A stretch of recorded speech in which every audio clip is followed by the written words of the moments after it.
ഇതൊരു അടിപൊളി റെസിപ്പി കേട്ടോ. ബഗാര റൈസും ചിക്കൻ ഫ്രൈയും. അതൊരു സ്പെഷ്യൽ ചിക്കൻ ഫ്രൈയാണ്. അപ്പോൾ നമ്മളിത് ഇതുപോലെ ചിക്കൻ തിളയ്ക്കുന്ന വെള്ളത്തിലിട്ട് വേവിച്ചെടുക്കുക. ഇനൊരു പാനകത്തേക്ക് എണ്ണ ചൂടായി വരുമ്പം 2-3 മുളകിടുക, കുറച്ച് സവാള, പിന്നെ കുറച്ച് ഇഞ്ചി വെളുത്തുള്ളി ചതച്ചതല്ല പേസ്റ്റ് ആക്കിയതാണ്, പിന്നെ കുറച്ച് കറിവേപ്പിലിട്ട് നന്നായിട്ട് ഇളക്കുക. എന്നിട്ട് നമ്മൾ നേരത്തെ ആ വേവിച്ച് വെച്ചേക്കുന്ന ചിക്കനും കൂടി ഇട്ട് മിക്സ് ചെയ്യുക. അതിൻ്റെ വെള്ളം കളയരുത് കേട്ടോ, മാറ്റി വെച്ചേക്കണം. പിന്നെ അതിലേക്ക് കുറച്ച് മഞ്ഞൾപ്പൊടി, മുളക് പൊടി, കുറച്ച് കുരുമുളക് പൊടി ഇട്ട് നന്നായിട്ട് ഇതുപോലെ മിക്സ് ആക്കണം. ലാസ്റ്റ് അതെല്ലാം മിക്സായി വരുമ്പോഴത്തേന് കുറച്ച് ഗരം മസാലയും കൂടി ഇട്ട് നല്ലപോലെ ഇളക്കി കൊടുക്കണം.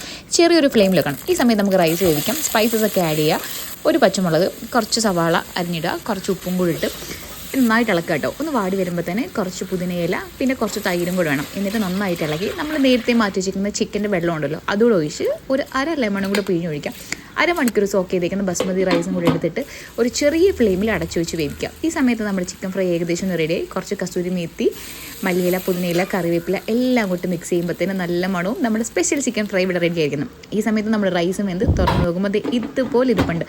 ഇതായിരുന്നു ഞാൻ കഴിഞ്ഞ ദിവസം ഇട്ടിട്ടുണ്ടായിരുന്ന ആ ഒരു ബഗാര റൈസും ചിക്കൻ ഫ്രൈ. നിങ്ങൾ എന്തായാലും ഒന്ന് ട്രൈ ചെയ്ത് നോക്കുക കേട്ടോ. അപ്പോൾ ഓക്കെ അല്ലേ? ടാറ്റാ.